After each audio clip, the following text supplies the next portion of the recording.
Hello guys, welcome back to Tech Trick Tutorial. In today's video, let's teach you how to change language on Rednote. Now as you know, Rednote is a Chinese app and there are certain languages that you are able to translate. So to be able to ensure that you're using the correct language that you want to use, simply click on the Me or the Profile option over here on the bottom right. And in this page, simply click on the Settings option that we have over here.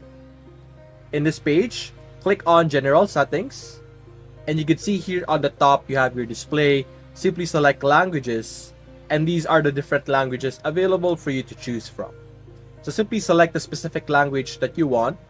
As you can see, as of now, I have already selected English. Therefore, some of our on-screen text over here are on English, just like our settings over here.